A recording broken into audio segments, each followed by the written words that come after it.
Olá, eu sou o professor Geisel Pires Carvalho, professor de História, e esse é o nosso canal Educa Mais Serrano. Deixe seu like, inscreva-se no nosso canal e ative o sininho das notificações.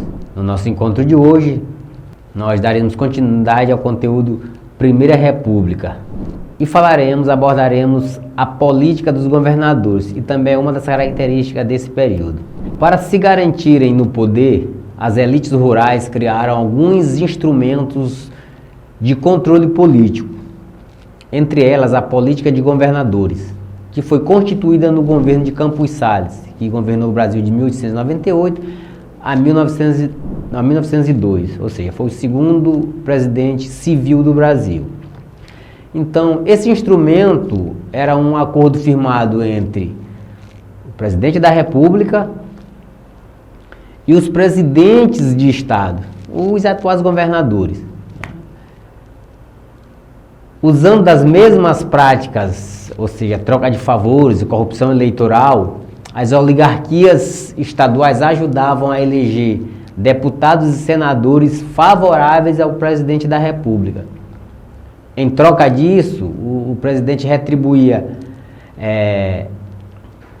esse apoio dos presidentes de estados, liberando verbas, benefícios e dando apoio político a essas oligarquias. É assim que se constituiu a política dos governadores, uma das características marcantes do período da Primeira República. Com isso, a política dos governadores vai reproduzir no plano federal a rede de compromissos e o clientelismo que já acontecia, já ligava os coronéis aos presidentes de estados. Então, por meio de alianças e um esquema de fraudes, as oligarquias rurais estiveram no poder durante a maior parte da Primeira República. Mas é bom, e nós nos perguntamos, como é que funcionava esse esquema dessa política dos governadores? Então, imaginemos uma pirâmide, e no topo dessa pirâmide está o poder federal, no meio da pirâmide está o poder estadual, e na base da pirâmide está o poder municipal. O governo federal, que está no topo, ele recebe votos do governo estadual e, em troca, ele dá apoio político e financeiro para o estado. Já o governo estadual, ele recebe votos dos coronéis desse poder municipal em que os coronéis têm o controle e, em troca, esse governo recebe verbas e benefícios. E, geralmente esses benefícios os empregos e postos de trabalho mais importantes na cidade, que eram controlados por esses coronéis. Então era nesse formato que acontecia a política dos governadores. Outro aspecto marcante, outra característica marcante desse período da Primeira República foi a dominação dos estados de Minas Gerais e São Paulo na política brasileira, o que ficou conhecido como a política do café com leite, né? Então, São Paulo e Minas Gerais, esses dois estados vão liderar a política dos governadores, né? Nesses estados, as oligarquias agrárias paulista e mineira estavam organizadas em torno de dois partidos políticos. O Partido Republicano Paulista, que é o PRP, como já dito, fundado lá no ano de 1873, e o Partido Republicano Mineiro, o PRM.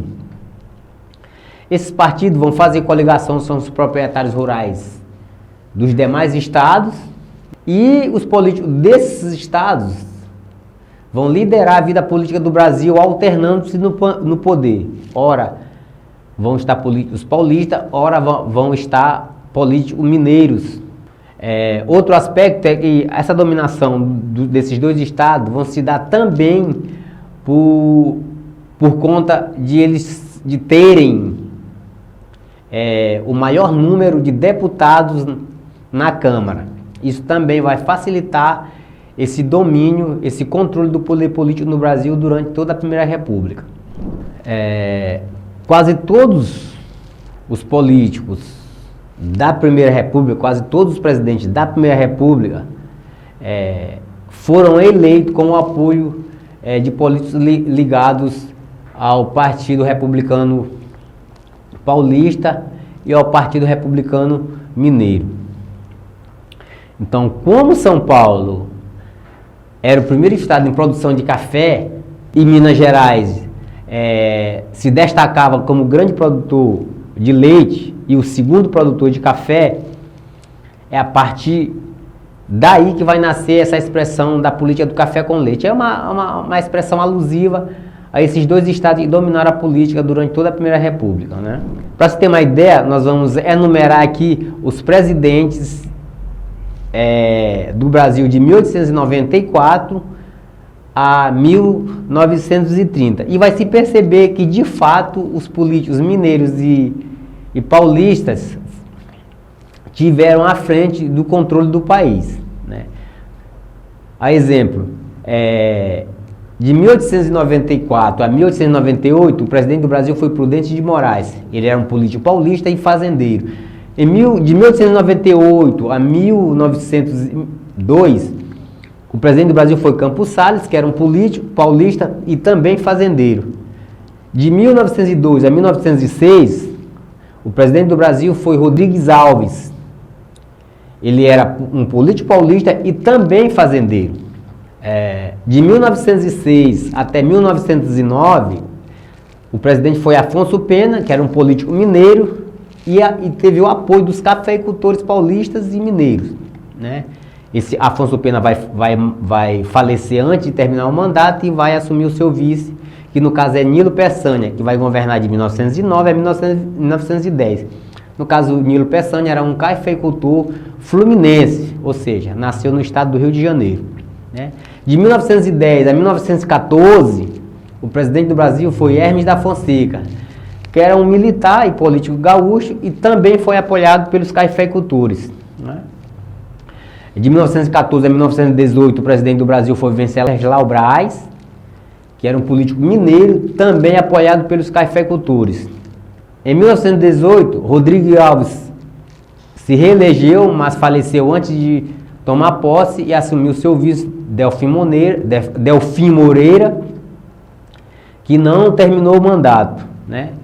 De 1919 a 1922, o presidente do Brasil foi Epitácio Pessoa, que era um político paraibano e também recebeu apoio dos cafeicultores.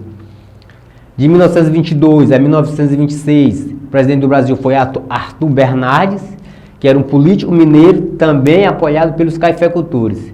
E de 1926 a 1930, quando termina esse período conhecido como Primeira República, o presidente foi Washington Luiz, que era um político de carreira, nascido na cidade de Macaé, no Rio de Janeiro, mas que teve o apoio dos cafeicultores.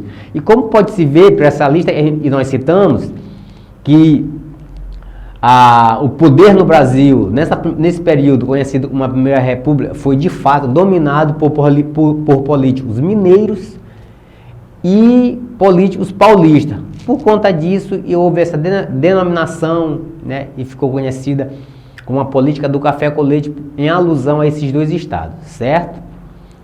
Então, este era o segundo momento do nosso conteúdo sobre a Primeira República, tratando da política dos governadores e dessa política do café com leite, e faz alusão ao estado de São Paulo e Minas Gerais, que dominaram a política brasileira de 1894 até o ano de 1930, certo? Esse era o nosso encontro de hoje. Deixe seu like, inscreva-se no nosso canal e ative o sininho das notificações. Muito obrigado e até o nosso próximo encontro.